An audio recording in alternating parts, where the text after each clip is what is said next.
Hello, fellow griever. You have found the Leftover Pieces Suicide Loss Conversations podcast, and I am Melissa, your host. I am with you on this journey because my 21-year-old son, Alex, died by suicide on August 7th of 2016. Since launching this podcast in late 2020, I have followed my heart and expanded the Leftover Pieces to include books and an online community where I host Zoom support groups every week. It is there, in this community, that I lead other parents who have lost a child by suicide from survival toward hope and into healing. The website is also a resource hub, a connecting point for all survivors of suicide loss. You can find me, ways to connect with me, and links to everything that I'm doing in the community on my website, theleftoverpieces.com. Know that I'm always open to suggestions and feedback. And if you know someone that I should connect with to be on the podcast, please let me know that as well. So now, I invite you to join me for real conversations, candid talk on hard topics surrounding the loss of our loved ones by suicide. I talk to other loss survivors, mental health experts, advocates, and on alternate weeks, I offer shorter, solo episodes where I go down the rabbit hole to discuss things that have been on my mind or possibly parts of my journey that I feel would be beneficial to share. Every week, we explore the questions that haunt us, seek the courage to uncover the healing tools within us, and offer the comfort of a community that we all need so very much. It's true that our hearts and lives have been shattered, but come along with me, and together, let's choose to find meaning and even happiness amid the leftover pieces before us. Welcome.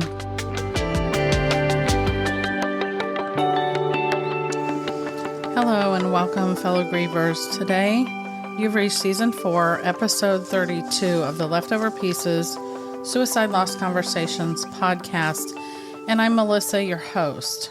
And today, it is my privilege to share with you a conversation that I had recently with two amazing stepdads who lost their stepsons by suicide. And we talk about a number of things in this episode. I personally know that in the world of suicide loss, I often hear about siblings as the forgotten mourners or the forgotten grievers. But I personally, while I absolutely agree with that it's extremely common for siblings to feel forgotten or secondary, I want to throw a hat in the ring for step-parents, and in the case of this conversation, stepdads in particular, because I think they may be overlooked just as much, if not in some ways more. And yet I often think they may be the ones holding us together, especially us moms, but often our families in the wake of suicide loss when we do not have a situation to be married to the biological parent of our child anymore for whatever reason. So while if you're starting to tune into this episode, you may be thinking, I am not a step parent, I'm not a stepdad, I'm the biological father, and I'm still married to my wife, so this doesn't pertain. I would challenge you that there is something to be had in this episode for everybody that has lost someone to suicide, whether you're a parent, a step-parent, a sibling, a child, friend, or otherwise, because the insight that these men offer is invaluable. You're going to hear from Dave, who lives in Brandon, Manitoba, Canada, with his wife, Barb, and he lost his stepson and Barb's son, Donavon, in November of 2021 at age 16. So only about a year and a half into their loss, Dave shares openly about how this shattered their lives and how they are now trying to actively learn to live with this and what life looks like and is still evolving for them daily. We also hear from my own husband, Garrison, or GR, as we call him. And GR and I live in Orlando, the Orlando, Florida area. And with our granddog, Alex's dog, Harper. And we lost my son and GR's stepson to suicide, Alex to suicide on August 7th of 2016 when he was away at college and 21 years old. And Garrison shares details with us about, the day that forever changed our life, as well as some insight that he has to offer of our journey of nearly 7 years since Alex died. Some of the things that these men talk about are their biggest challenges that they have faced since the loss, and obviously coming at this from a different perspective, as far as one of them being about 1.5 years in and one of them being almost 7 years in. I found this part of the conversation very interesting. They also talk about their emotions, not only from the loss, but the emotions that men experience in general and how those are handled. We talk about bridging the gap between not only peers and having hard conversations within peer groups and community in general, but also bridging that gap with young men.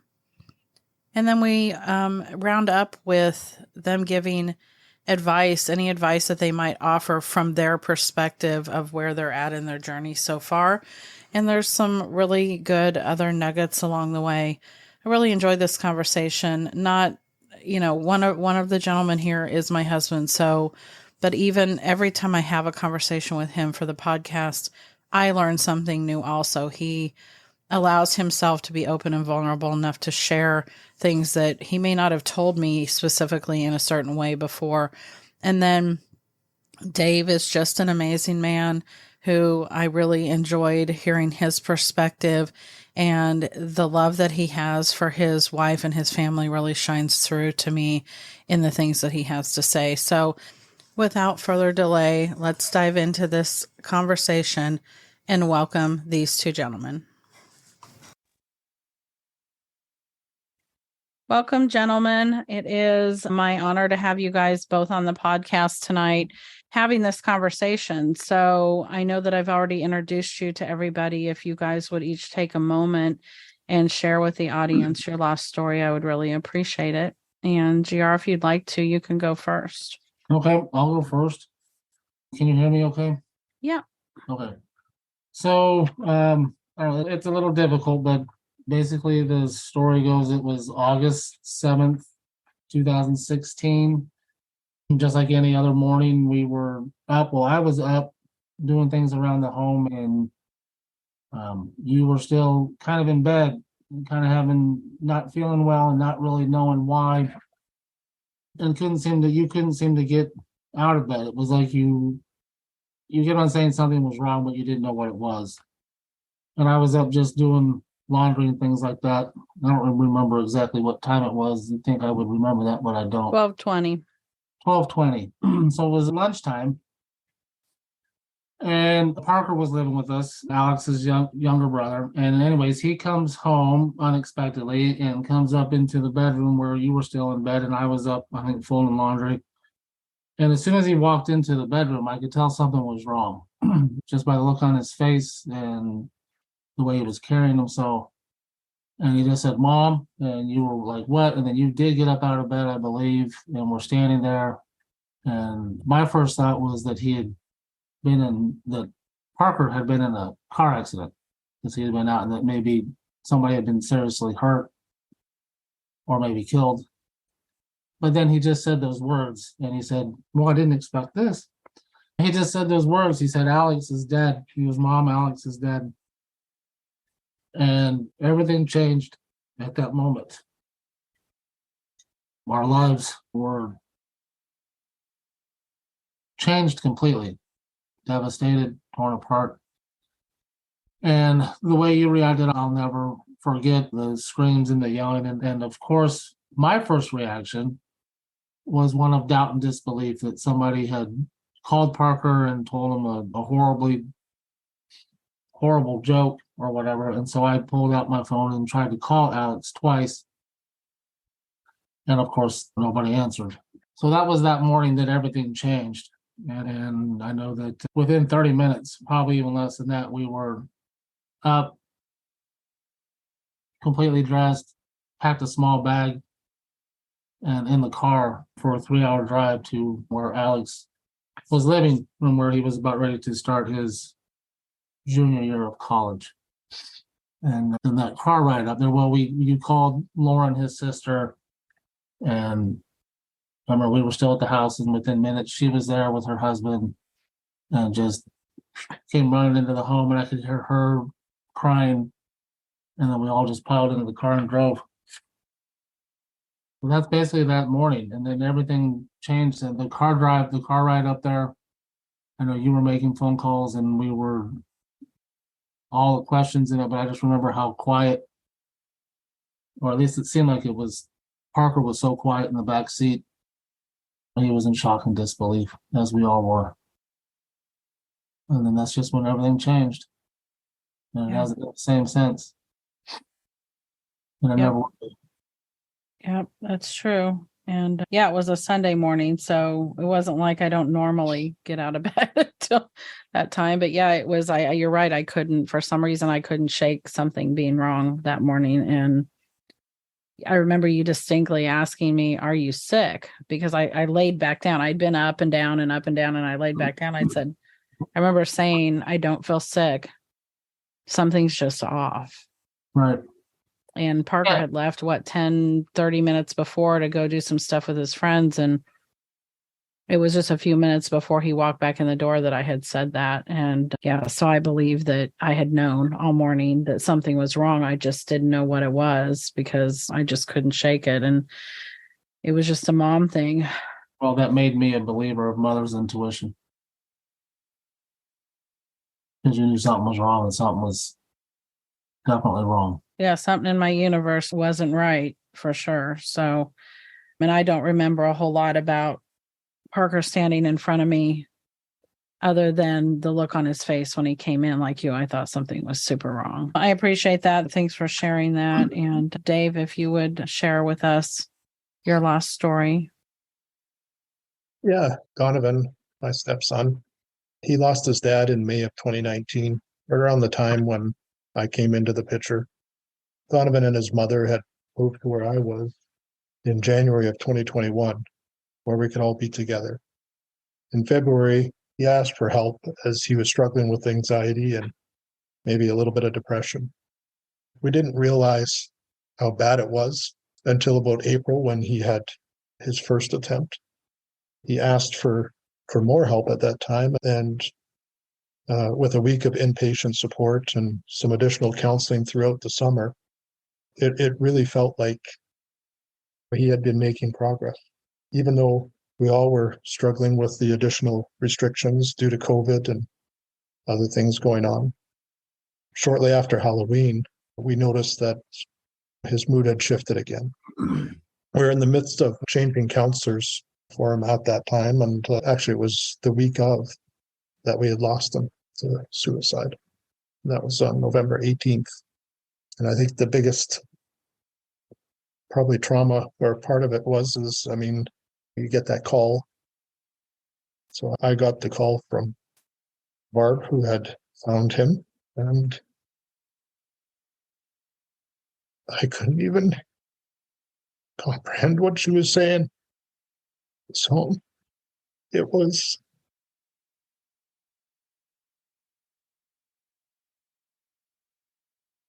very surreal. So I think just dealing with that and the impact of that, and like you say, GR, that was the day our lives changed. So you had to get the call from Barb and make your way home to her. Yeah. And like I said, just coming in the door, and she's sitting on the step, and the police or no one had been here yet. And that's the one thing I always wished, is if I could have taken that moment away from her where she found him. It's one of the biggest things I wished I could have taken away from her. Yeah.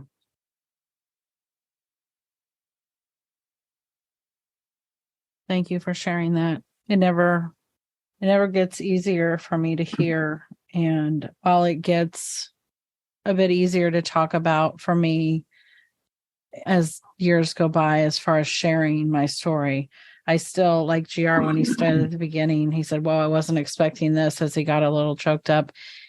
Even 7 years. And then I also say only 7 years, right? We're at almost 7 years, but then 7 years isn't that long in a lifetime. And so I will think that I can get through something without any problem, probably like he just thought, and then it hits you from nowhere sometimes.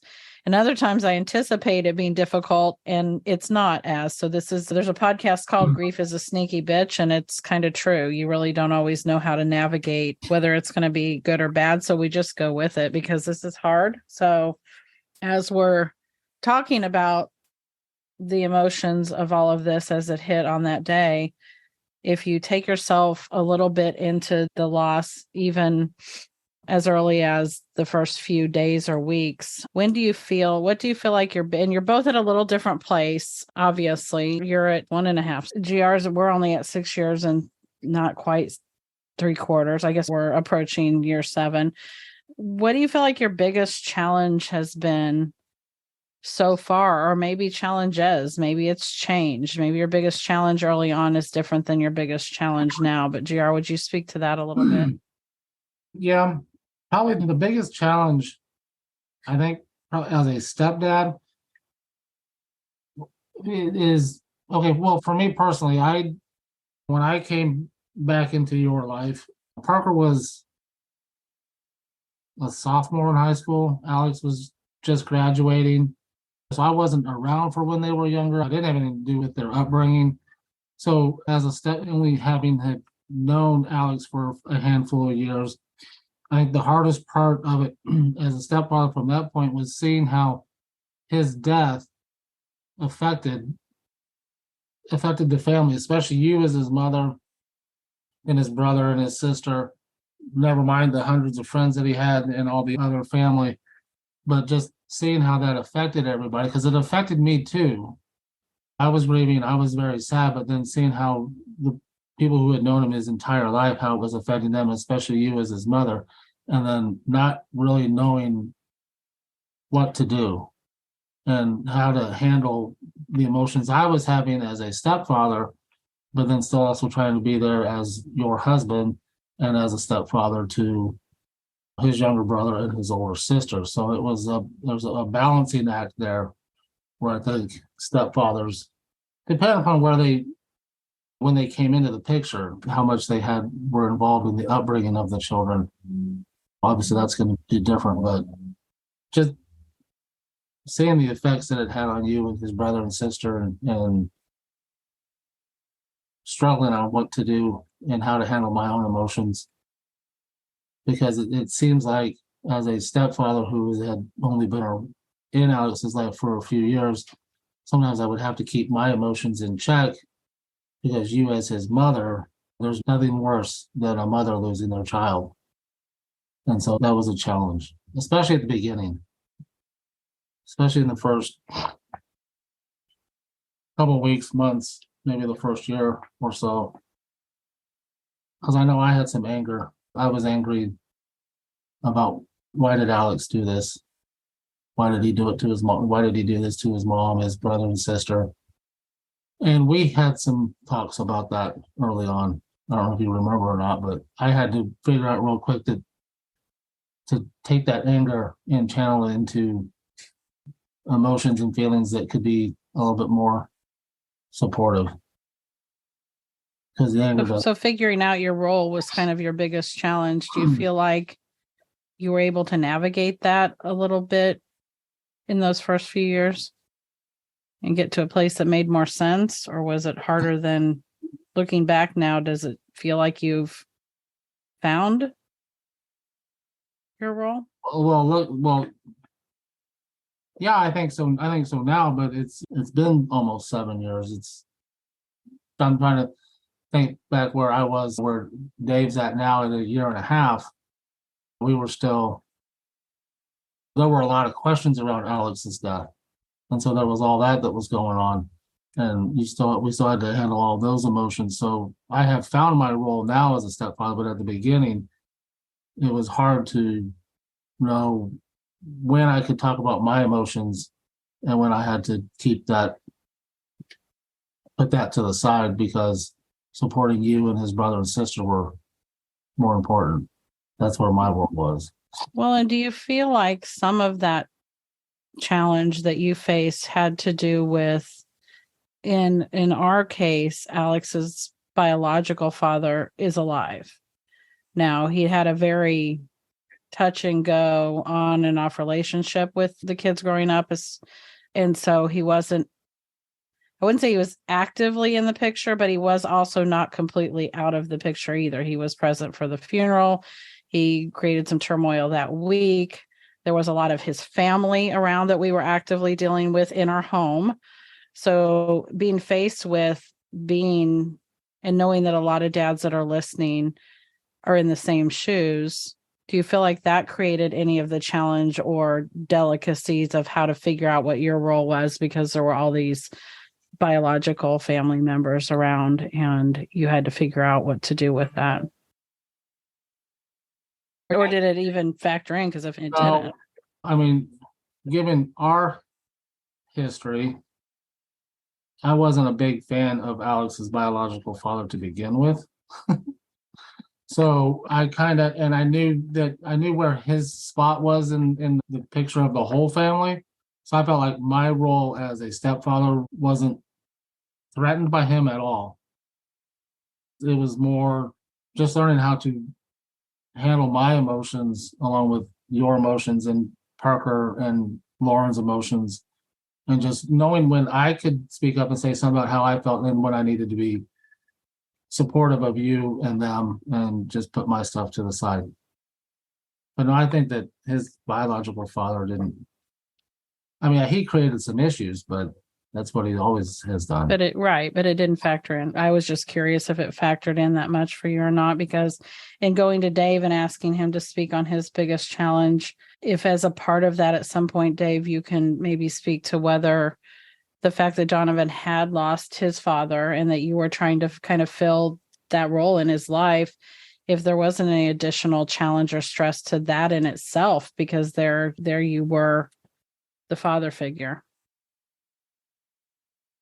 Yeah, I mean, there's so many things that you said I echo and it just can totally relate to. I mean, early on, I mean, I'd mentioned that too, about that one moment I wish I could take away from Barb, just with finding him.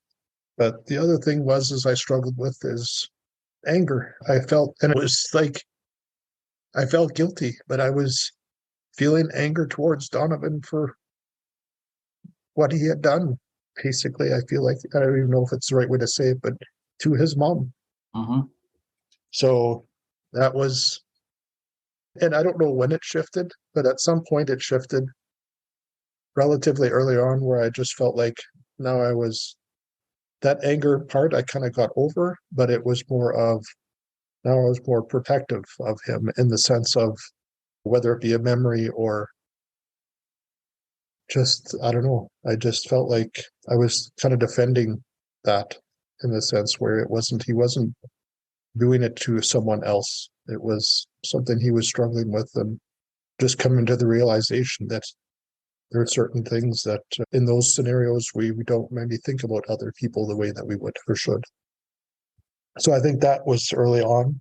I think the other thing that I found is I just went into trying to be also more protective of Barb, trying to shield her from outside.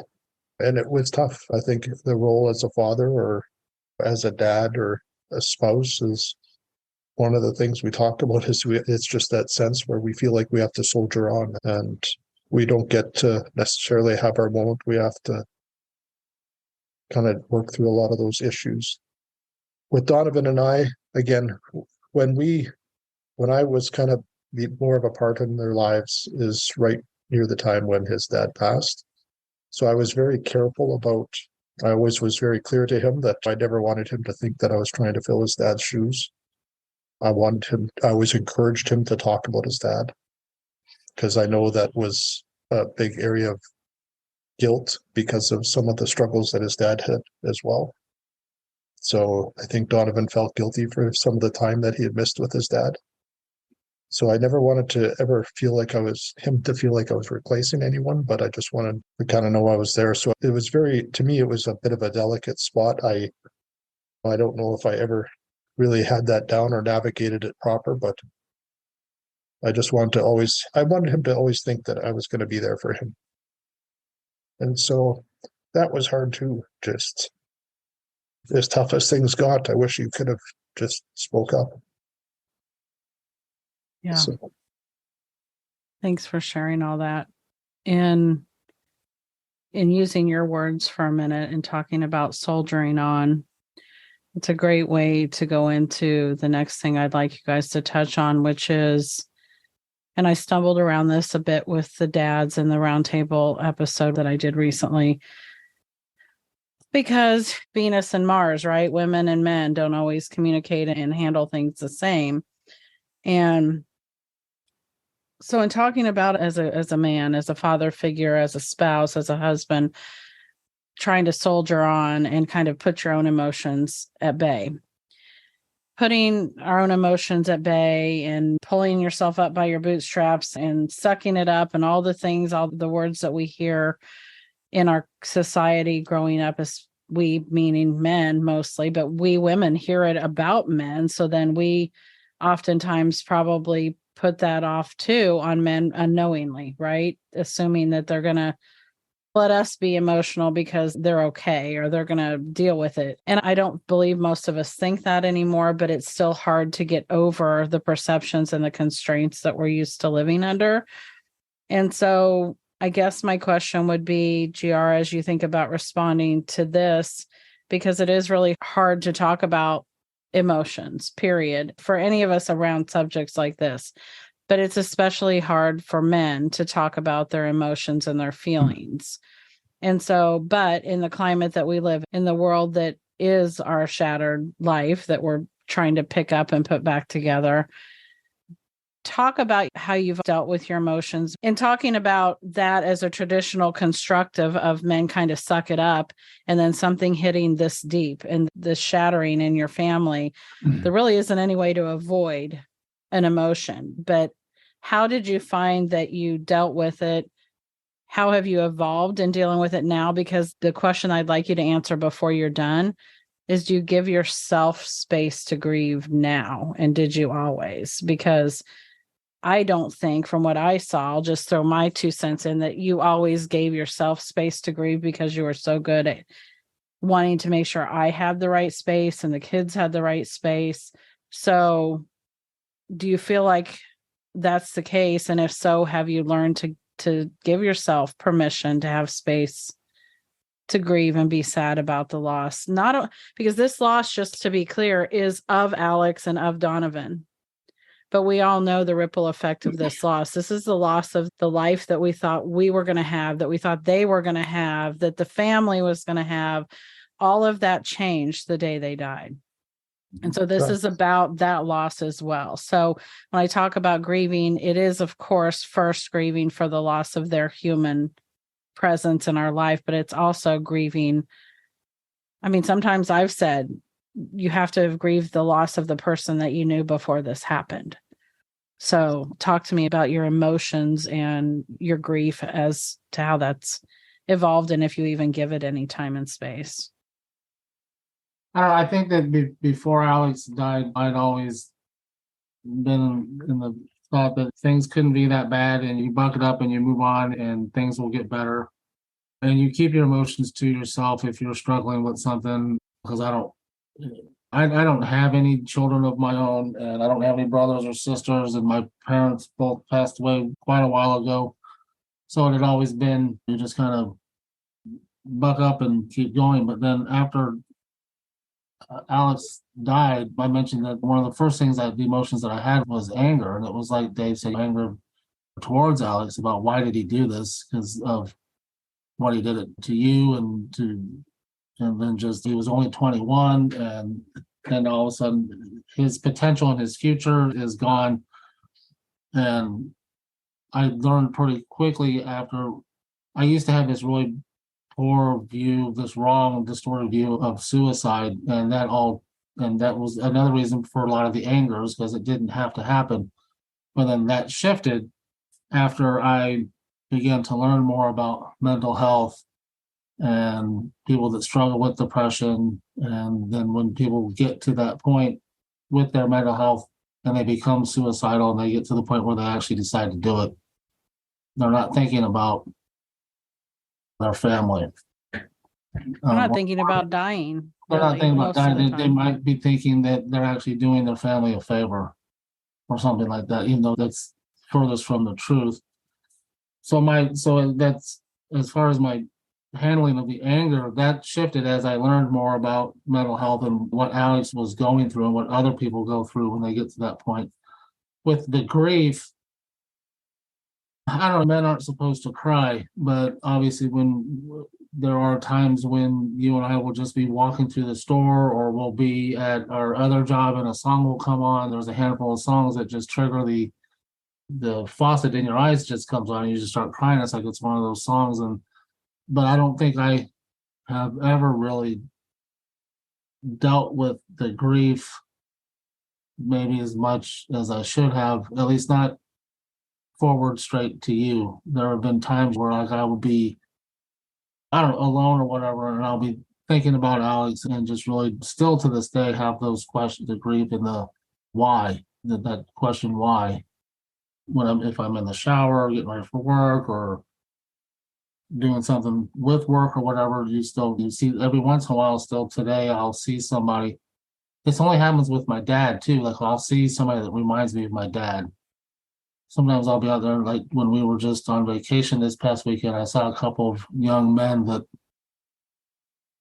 looked like they could be Alex. Of course, I know they're not, but that's completely off the subject. I'm drifting here, but That's okay. no, with the grief, I mean, because of what you do in the grief realm, you've helped me a lot just with the conversations that we have when we're sitting at home alone. So with that, my grief has evolved along with you. So I feel like I've been able to grieve probably more than maybe some stepfathers do who feel like they had to fill the role of the biological father or still haven't found their role with the mother, and if there are any brothers or sisters or. Yeah, but you said something that's really important, and I'm sorry, I don't want to cut you off, but you said that when you said us talking about it helped a lot. I think that just saying that is important to hear because communication, especially when things are this hard, is all that more important, right? So I think that the hardest times we had was when we weren't communicating well. Right. So I have learned that in the very beginning when I felt like I had to keep my emotions in check because I was afraid to say the wrong thing or do the wrong thing. I have learned that it is good to talk about the person that's passed, and it is good to talk about your emotions. And if you have to get a little frank and personal with it, it's okay because it's all part of it. And you sit there and you talk. This is what it is. Nothing's going to change. So you have to talk about your raw emotions rather than keep them bottled up, because then eventually they'll explode and that can create even more issues. Yeah.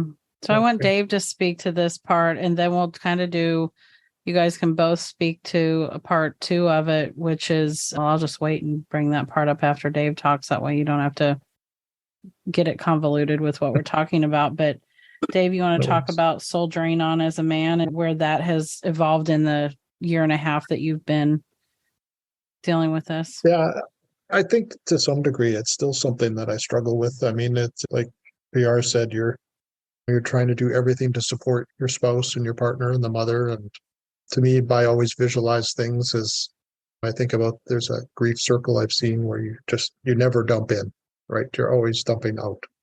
And so I feel like I'm always in that role where I'm been still trying to protect others from kind of grieving towards Barb. as much as possible, I try and protect her from that. But it is just one of those things where there's so many emotions early on that I would echo everything that you said, GR. I mean, it changes a lot. And I'll say I still haven't got it figured out, but I think like communication is important. I've learned that to talk about Donovan as much as possible with his mom and share ideas. I know sometimes I always worry about if she's having a good day and I have a memory or a feeling, I always worry about that I'm going to trigger something in her. So that's always a tough thing to find a balance. I think early on, there was lots of times I didn't share my feelings or maybe give myself enough space to grieve. And that's why I still think I'm dealing with it now as much as I am. So I think talking about it is important and just making sure we remember those memories. And I still the same thing. There's a kid walking down the street and it's like, that's how Donovan would have looked right now. Or just in a different scenario. And you have those flashes, those memories of where they should be right now, not where they are. So it is definitely always a bit of a challenge. Yeah, So can I say something real quick? of course. With the triggering, I don't think I've ever mentioned that to you, but sometimes I'll see somebody that would either have been around the same age that Alex was when he died, or would have been the same age that Alex would be now if he was still alive. And I don't ever say anything. We could be sitting right next to each other, and I could see somebody that reminds me of, or what I think Alex will look like, or maybe how he would be dressing. And I don't say anything to you about it because I don't want you to see that person and see the same thing, and it would trigger you. Oh. I mean, you and I talk about Alex a lot, and the conversation of mental health and suicide is in our household a lot. So relatively at ease. But it wasn't always. To be clear, this podcast started when we were 4 years into our journey. So a couple years past where Dave even is now. So we navigated this pre-podcast, pre-me talking to the world about this for 4 years. So it isn't like we've always had the podcast, you know what I mean? So just to be fair, it isn't like I started doing this right away. And this actually was part of what I said, how I needed to deal with it. Right. So that's an interesting thing for you to say, because you would think that I would occasionally see somebody and do a double take. The only person I've ever done that with is my dad. I sometimes occasionally still feel like I have seen my dad pass by, and he's been gone for as long as your dad, 25 years now. But I still occasionally will do this and feel like I saw my dad. I have yet to do that with Alex. The first time it happens, I'm sure it'll stop me in my tracks. Chances are, if you pointed it out, I probably would say, well, no, that doesn't look like Alex to me. But who knows? I might say, oh my gosh. But I find it interesting that there's still that protective mode even now. It's touching to hear. Because no, I didn't know that you I wouldn't say regular basis. It sounds like several times you've had it happen. It's not like it started happening a week or two after he was gone. It's just been recently, maybe like in the last year or so. But I would think that's because you've maybe become more open because we've become more open to signs and different things like that as the years have gone along. And in some ways, it sounds strange, but you've probably gotten to know Alex even better because there has been so many talks time has passed. So because we haven't allowed his memories to die, you've continued to get to know sides of Alex without him here, but to hear the stories, to hear the memories, to see the photos that you wouldn't have seen all of before he was gone. And so you are continuing to get to know him a little bit on a different level, but then knowing that he is so present in our life in spirit, which is different than a kid that calls once a week or your kids that you see a couple times a year at Christmas or whatever. And so I would say on some level, that's interesting because I believe that then what's probably happening is a sign. That's how Alex is somewhat choosing to possibly show himself to you at times, that you either need to know that, feel that, because it doesn't have to be him for him to nudge you and for you to have that feeling. And so I would say that may be some of it, because there have definitely been times I've asked him to feel like he's around more. And there have definitely been times I've asked that you feel his presence a little bit more. And he's going to do that in different ways for all of us. But I would say that is maybe one of them. So yeah, we went down a small rabbit hole, but that's what happens on these podcasts. Yeah, Dave. Yeah, but it's one of those things where, it's just trying to find that balance. And sometimes I just found it was automatic where I would be hesitant not to say something, right? Just because, again, I didn't want to necessarily trigger Barb. And again, it's tough to navigate. I don't know that I still know when it's the best time and when it's not. I can tell that if it goes too long, then I feel that she feels a little bit more sadness because we're not talking about maybe enough. So it's tough knowing that balance. And again, it's the same with the other family members too. And I too am still learning about Donavon. I had only a few years before his passing, and I didn't get to have all those same memories and share those things. So I'm still learning stuff about him too. So I do want to hear these stories, and I do encourage the discussion. So yeah.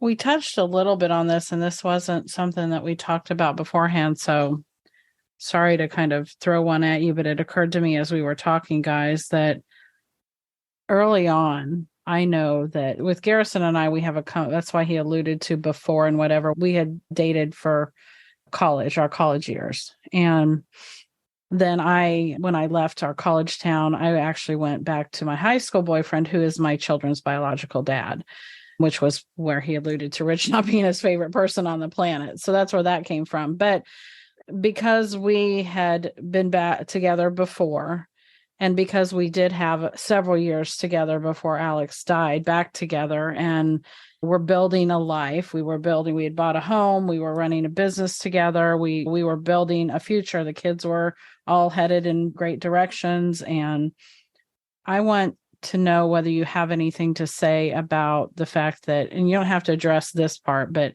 I know early on I said a lot of things to the effect of, this isn't what you signed up for. And I wouldn't blame you if you didn't want to stick around, because I felt very clear that this wasn't your biological child. This wasn't, you signed up for the happy life, right? And so for some reason, because you were not his biological dad, I felt a guilt that you were getting, now suddenly you had been signed up for something that wasn't part of the deal, right? There was no sub clause for this. So speak a little bit to the loss of the wife that you had, and how, because I know the things you said to me and they were amazing. I don't know how you have had the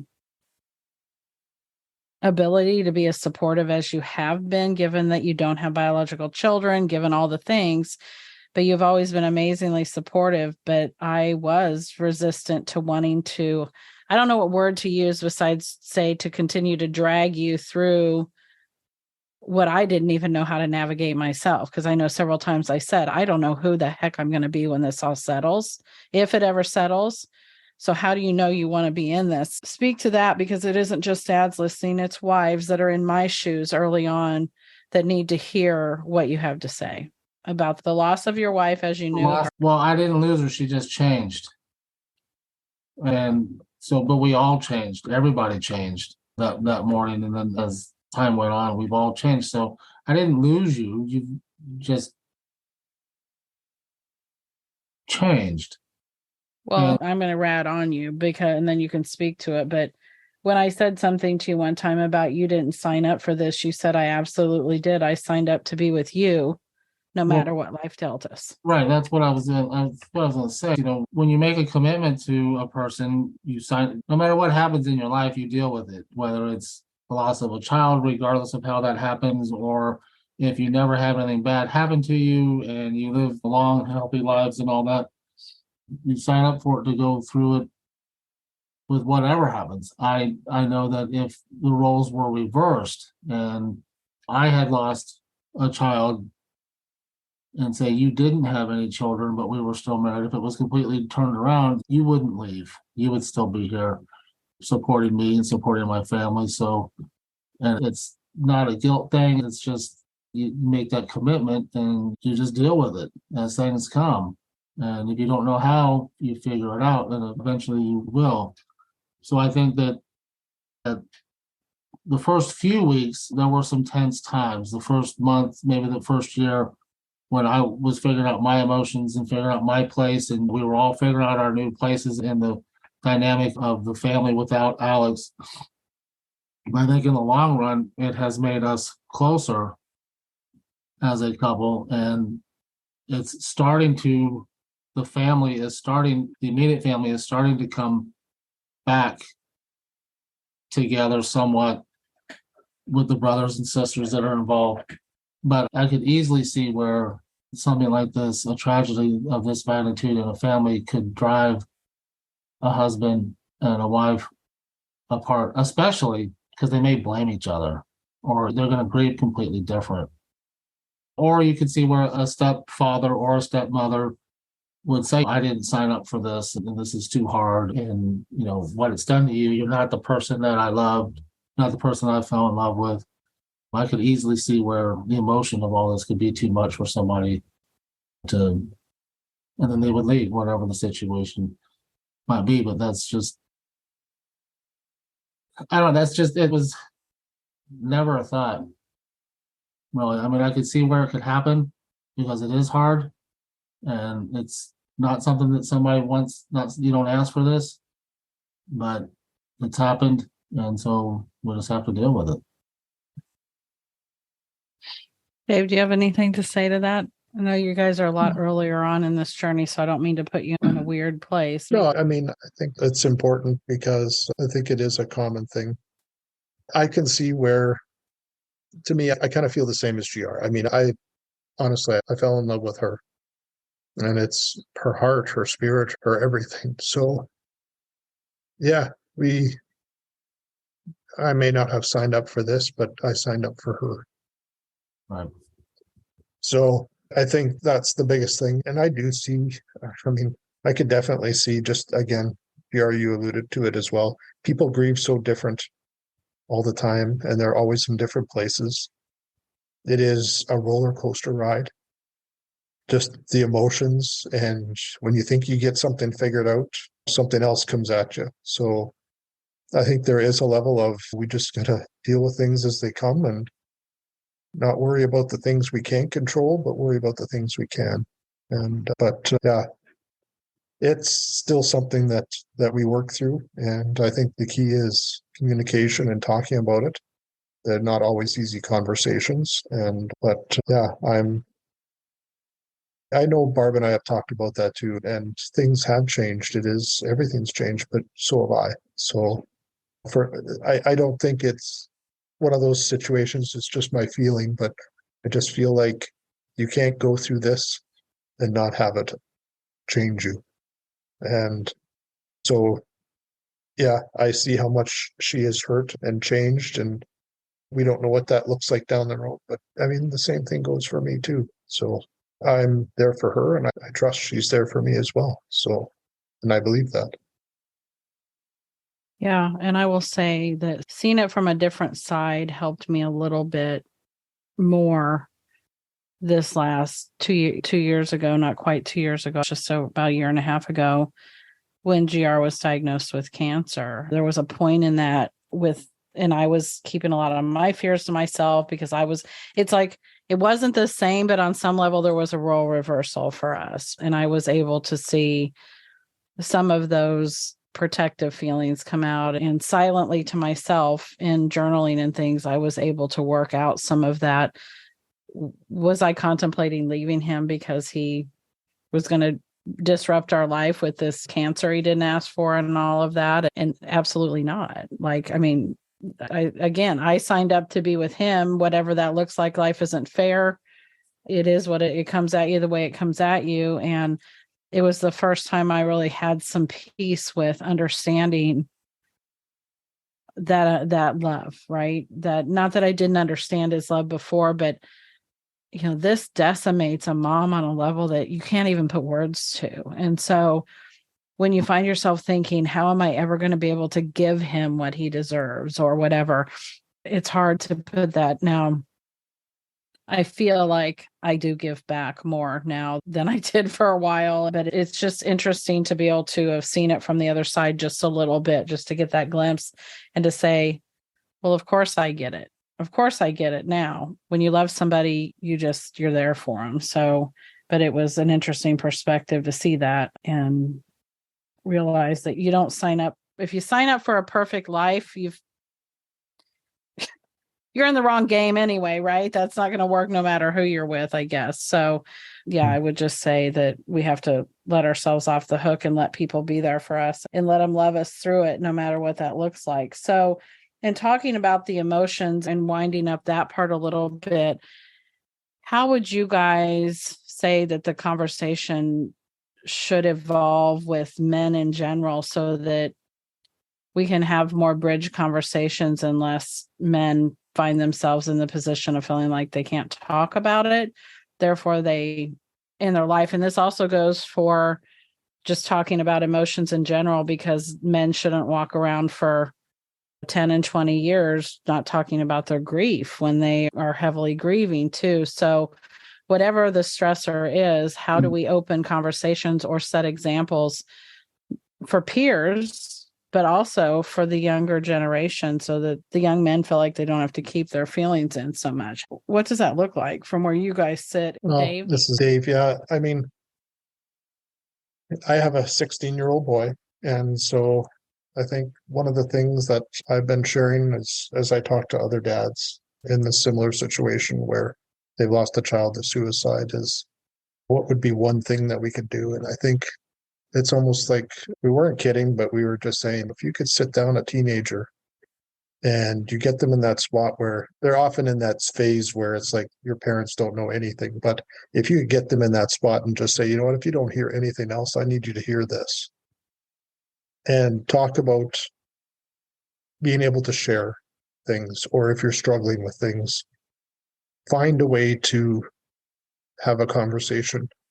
And I always felt like growing up, or not growing up, but raising my kids, that I thought I was good about showing my emotion. I didn't think I hid a whole lot, but yet I feel like my son it's just almost natural to them that they keep these feelings inside and they don't share these things. And somehow we need to sort of have like I say, a standard operating procedure where we sit them down at a certain age and say, we need to have a conversation, and it's talking about sharing our emotions and being able to talk about some of these things, because life gets hard and we got to be able to know when to ask for help. And so I think if anything, I think that's one of the important things. Yeah, I agree. And being able to start those conversations with your own son gives you a good basis for then what you're modeling for him to be able to do going forward too. GR, you don't have a biological son, but you still, Parker still, he's not living with us anymore, but he did live with us a couple of years. We did send him to college on the heels of his brother's memorial service. So you would say that he wasn't living with us while he grieved, but he was, because he was at a college that was 10 minutes away. He was at a private college that was very close.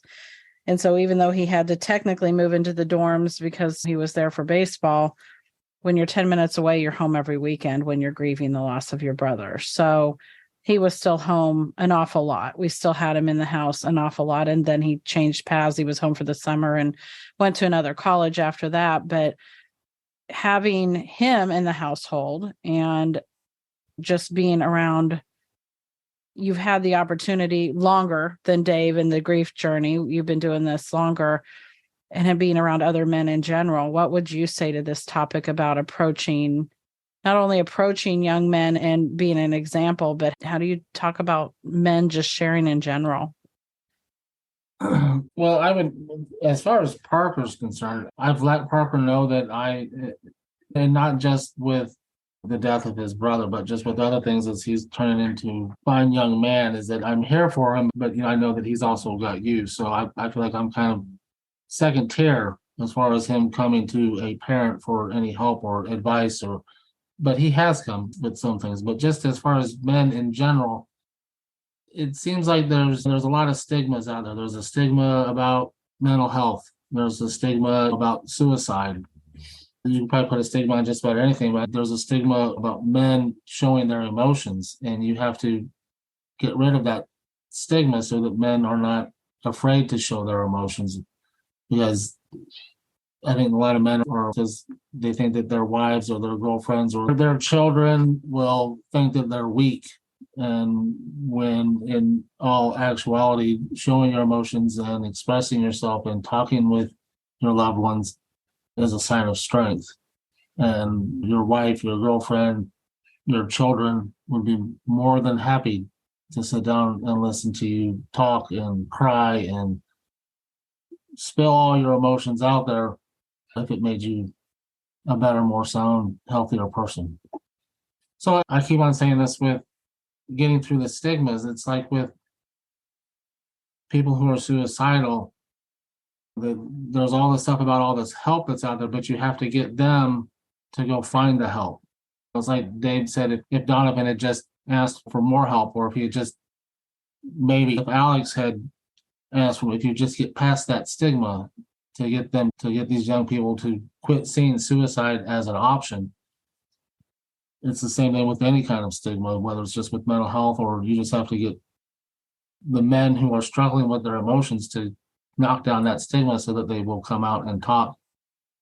So being willing to have hard conversations sometimes is, I think, what I'm hearing you say some of. And I know that I have seen you do that, and we haven't even discussed it necessarily openly. Like, I haven't said to you, please do this by example, but I have seen you in various scenarios where I believe many men would shrink away from bringing something up or continuing a conversation about Alex or about suicide or about how hard this is.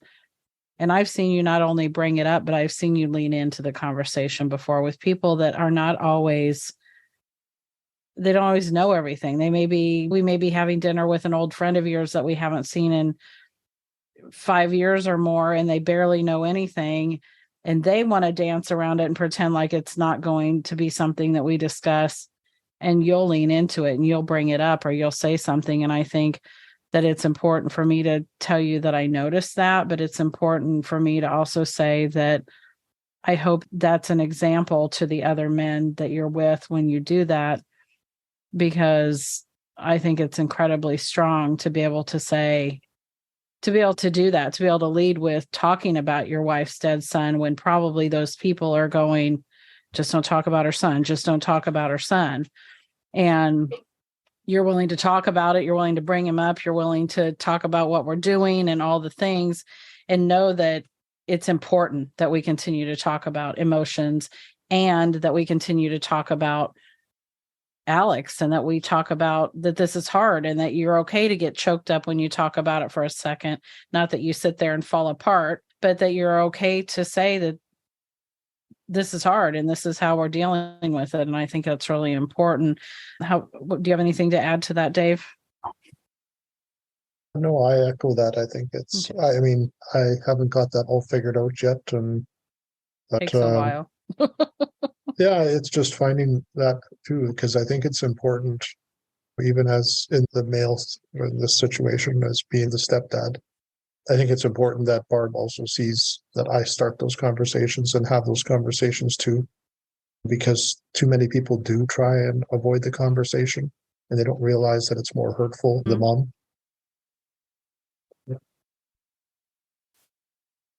Yeah, I'm Yeah, raising go my hand. Yeah. Can I? Okay. Oh, yes, please. No, I was gonna say about what you were just saying about me talking about this stuff is that I've only gotten to this point with talking about the grief and stigma and talking about Alex. I love talking about Alex. I love hearing stories that you tell, hearing stories that, especially Parker, because he's got more with his brother. But I'm only at that point because of what you do, and it's because of the leftover pieces in the podcast and all the books and all the other mothers that you are working with and people like Dave and the other fathers that have been around. That is the only reason why I'm comfortable talking about something as serious and as tragic as suicide and as horrific as the loss of a child. It's because of you. and what you do. And I've always said that you're the most loving, caring, thoughtful person I've ever met. And I think that the loss of Alex has just made you even more loving and caring and thoughtful, because it makes us all aware of just how fragile we are, and that we don't know when our time's going to come, and we're not all going to be, nobody's going to be here forever. So, And I will say to Melissa, Barb and I we started like shortly after the loss. Barb found your podcast, and I've listened to all the episodes too with her, and I too would say the same as what GR said. I wouldn't know half these things and that I know, and without listening to your podcast either. So it's been a great help for me as well. Very eye-opening. So, Well, the whole point of this is conversations, right? Is to have hard conversations, because when the bell went off for me that said, we can't quit talking about this. We can't quit talking about and it was driven from a place of, well, I'm not going to quit talking about my kid. And I'm not ashamed about my kid. I'm not ashamed of what he did. That doesn't mean I don't think that it's tragic, but there's never was any shame associated with my son. There was a lot of emotions, but shame wasn't one of them. And I thought, what's going to change? How are we going to change if we don't stand on the mountain and scream about it, right? And so obviously nobody's screaming, but I do feel like if we don't have consistent, persistent conversations around the topic of grief and loss and suicide and our children, that there isn't going to be any meaningful change. So is it hard to do this? Yeah.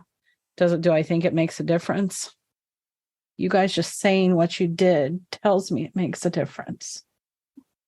So it makes a difference to listen and to learn, but it also makes a difference to participate. And that's why you being here, both of you being here, is so important, because you're part of it too. That's what you're doing. You're making a difference, and you're standing up and being a voice so that somebody else can get their voice as well. And I feel like I know this beyond a shadow of a doubt now. I mean, my son led me, but at this point, the connected community that I'm so heartbreakingly glad to have in my life, a community that I couldn't live without, we were all purposely led to be to each other from our children. I mean, our children are working from beyond to connect and to create a legacy for their lives that is larger than any of us realize right now.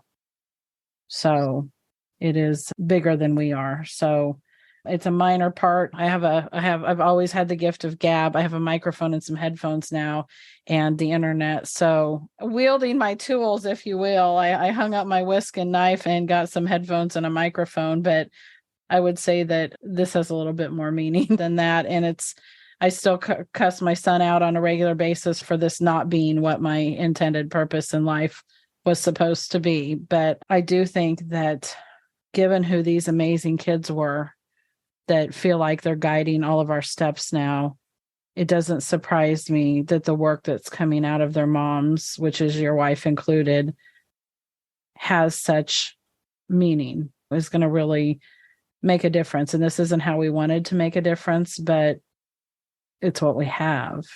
And boy, their life is worth it. Their life is worth it. So it's a journey, and we haven't figured it all out. We won't ever figure it all out. Right. So we talked about how this loss has affected relationships. Like we talked about the spouse relationship mostly, and GR's addressed kind of the family, but is there, on a bigger scale or lesser scale, if you will, however you want to look at that, has this affected relationships even with people in the outside world? Has this loss, either directly or indirectly, caused any changes in any of your other relationships? I'm just curious, because with women, it's almost resoundingly yes. But because men compartmentalize so differently, I wondered if for the most part it was a little different with you guys, if you haven't found the residual relationships affected as much. So are you talking about like outside of the family, like some of my closer friends that I've known.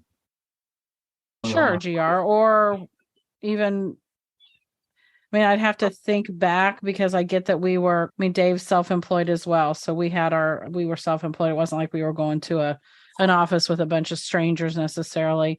So I realized we didn't have that scenario, but yeah, I would say other children, but you've talked about Lauren and Parker a little bit. Dave hasn't really spoken to whether this has been a good or bad thing with his family in general. So maybe we'll let Dave speak for a little bit. Yeah, as far as that goes, it's been a little bit of both. I think there's ways that it's brought us closer to my kids, and there's ways that I think it was like, even though the boys were kind of getting very close, my daughter wasn't maybe as close with Donovan as Sawyer. So it definitely affected Sawyer in some ways. And so there too, I think it's changed our relationship. I'm trying to be more open, but it is also dealing with at the time a 15 to 16-year-old, and they're caught up in their own emotions and issues.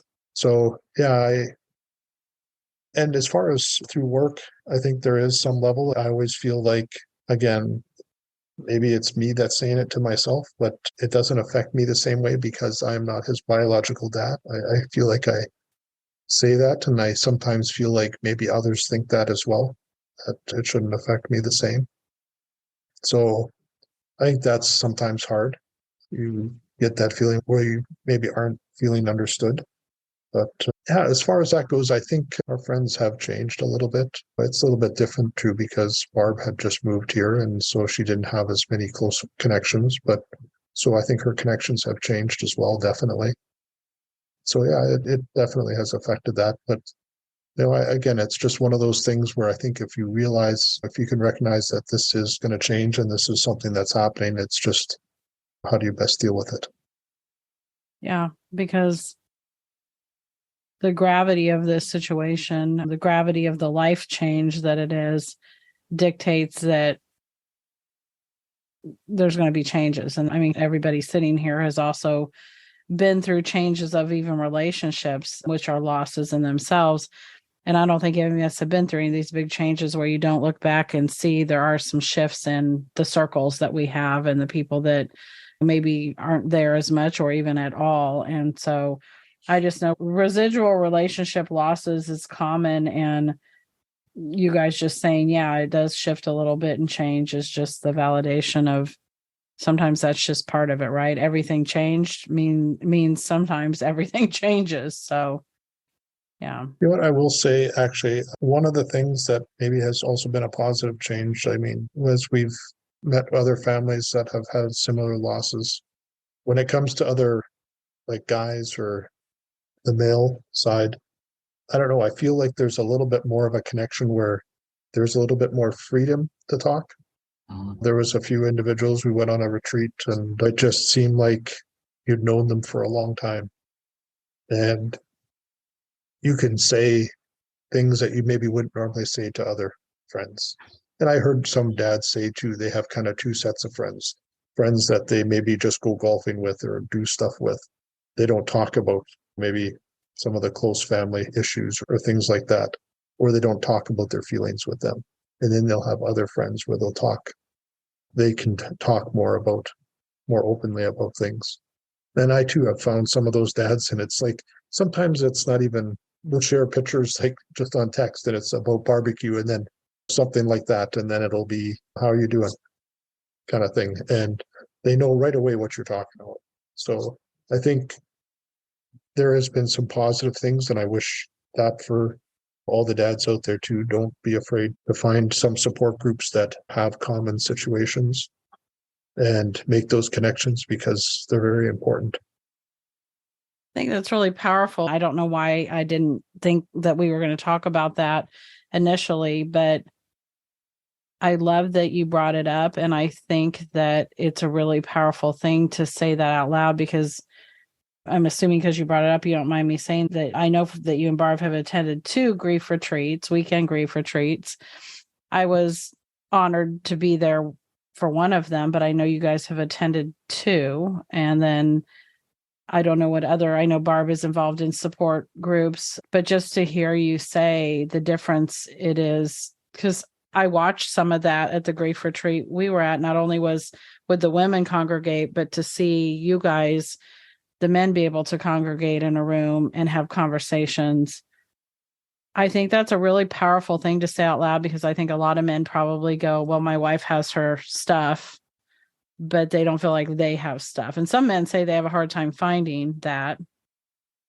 But I think searching for those things, and I'm constantly trying to add things to my resource page so that there are options for everybody. There's never enough options for men. So as many as that can be made, the better.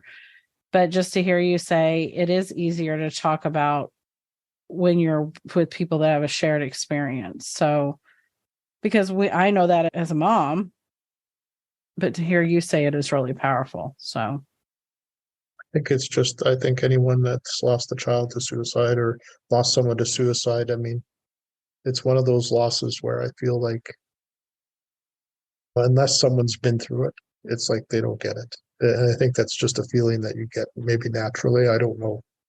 But, when you're in a shared experience like that, and it's like, okay, you hear people's lost story and as an opener, and you very quickly understand or see that they get it.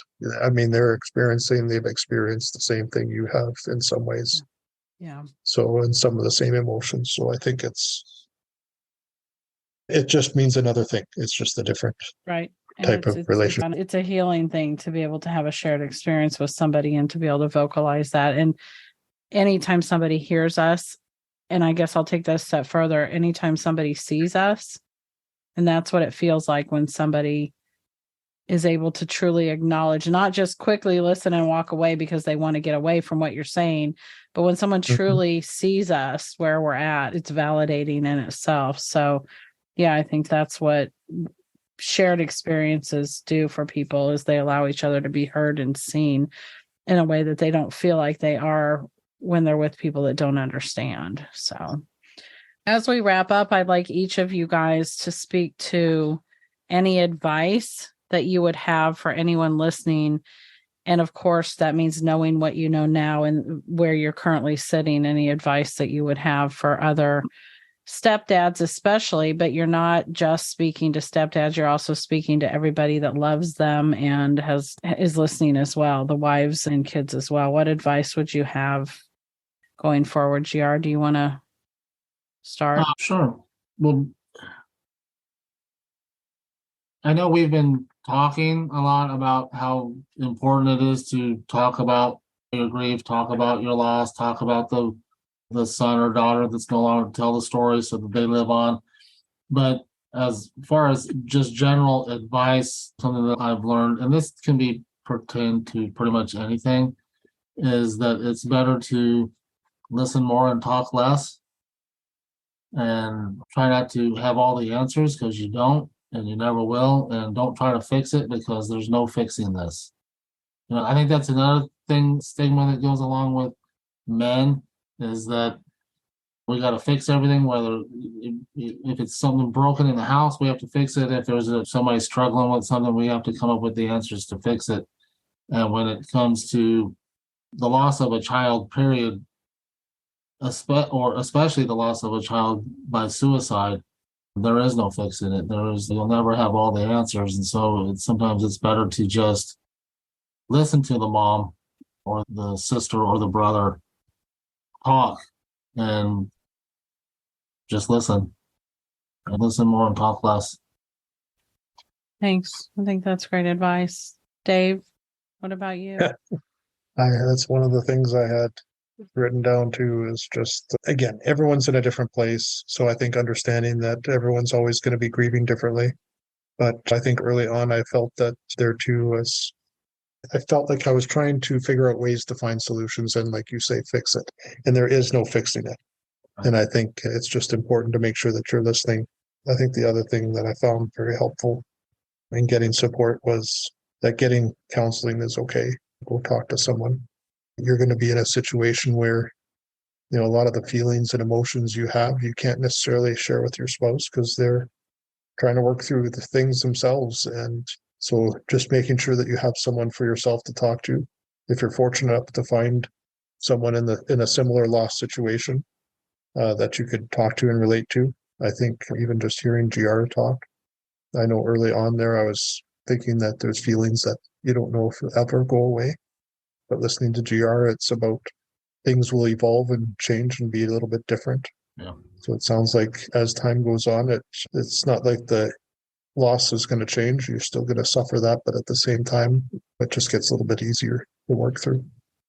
So, but yeah, just ask for help, and it's okay to talk to someone. I mean, counseling's not a bad thing, or whatever form that works for you.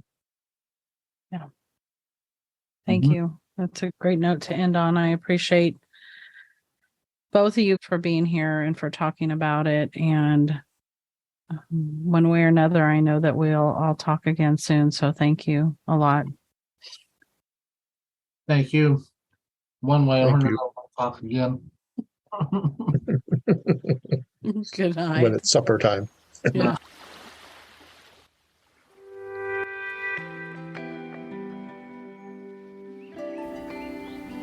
Grievers, it is my hope that from today you will take that which serves you and simply leave the rest.